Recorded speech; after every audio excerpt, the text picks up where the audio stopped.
Ho! You marvelous mischief makers and whoopee cushion connoisseurs!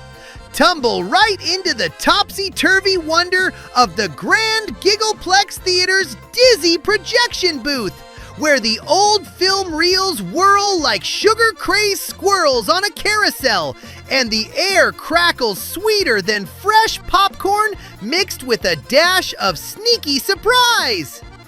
I'm Zippo the Zany Clown, your floppy-shoed trickster-in-chief, high above the seats with a noggin stuffed full of confetti and a belly full of belly laughs, ready to spill the giggly beans on this very day when the whole world turns into one giant three-ring circus of pranks and punchlines. My big red nose is twitching with trickery, and my oversized shoes are doing the happy dance because today is April Fool's Day, the one time a year when even the serious stuff gets a pie in the face. Oh my stars and polka dots, what a glorious day for foolishness! April Fool's has been tickling funny bones for hundreds of years, starting way back when folks in medieval times would switch up calendars and call each other silly names just to see the sparks fly. But here in our modern big top world, the jokes have evolved into all kinds of flavors, each one zanier than the last. Let's juggle through the different types, my prank-loving popcorn pirates, and I'll toss in a few clown-approved examples that'll have you honking with laughter. First up, the classic fake news prank, the kind that makes you spit out your soda mid-sip. Newspapers, TV stations, and big websites love dropping a bombshell headline that sounds real until you read the fine print. Remember when a major network once announced the government was banning all left-handed people? Or how about that time a famous coffee chain claimed they were switching every cup to decaf forever? Pure genius! I tried one myself last year in the booth.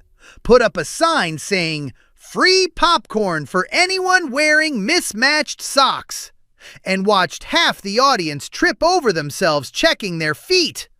Harmless, hilarious, and it keeps everyone on their toes without hurting a soul.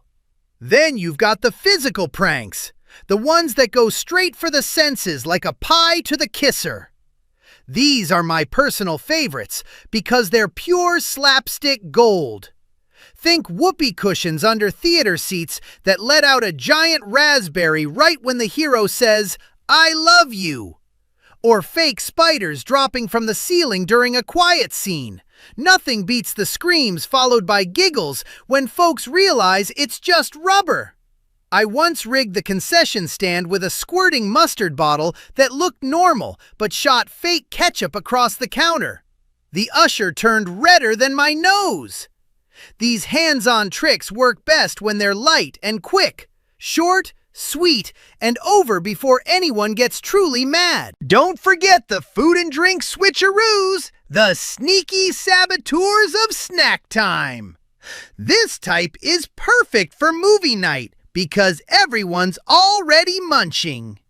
Swap the salt and sugar shakers so the popcorn tastes like ocean water. Or fill a candy box with tiny rubber bands instead of jelly beans. One year, the Giggleplex crew replaced all the soda syrup with vinegar. Talk about puckered faces! But the real winner is the fake-out flavor prank. I once labeled a bag of red licorice as extra spicy ghost pepper twists and watched grown adults fan their tongues while I cackled from the booth. Food pranks shine when they're harmless and everyone ends up laughing over the mess. Tech and digital tricks are the new kids on the prank block, exploding like fireworks in our phone-filled world. These are the ones where you Photoshop a ridiculous celebrity tweet or send a fake software update that claims your device is now voice-controlled by squirrels. Social media is prime real estate.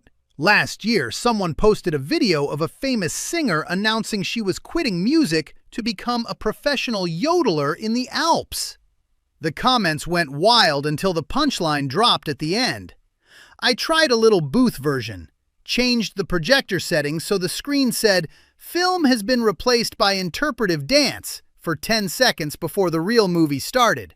Half the audience cheered before they caught on.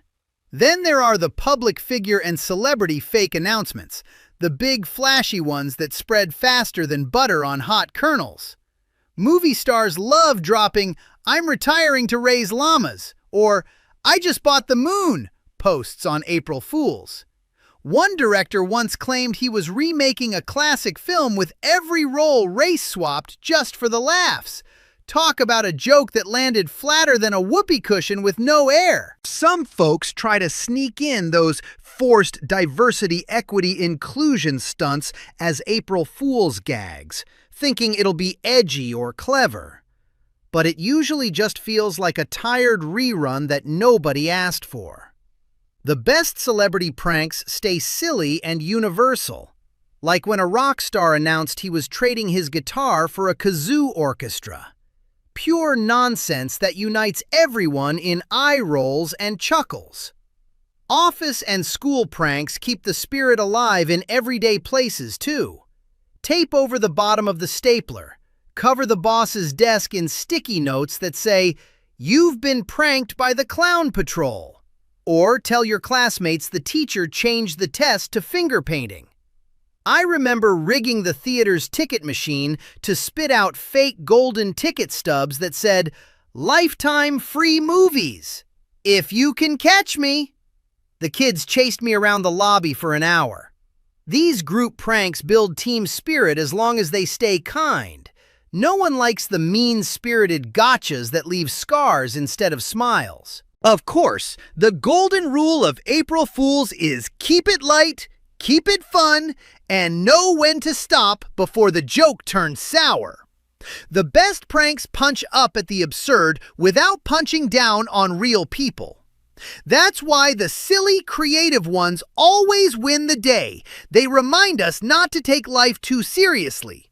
Like me up here splicing reels while wearing my shoes on the wrong feet just because I can.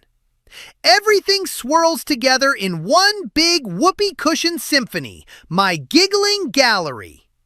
From fake headlines that make you double-check the calendar to tech tricks that glitch your screen with cartoon chickens, April Fool's Day is the ultimate reminder that laughter is the best medicine, better than any root beer float or twisted red licorice. I'm up here losing my marbles faster than a juggler with greased hands. But that's the beauty of it. Can't teach an old clown new tricks unless the trick involves a bucket of confetti and a perfectly timed honk. So grab your tickets, your jumbo sodas, and a handful of harmless jokes before the lights go down. Pull one on your neighbor. Laugh at the ones pulled on you.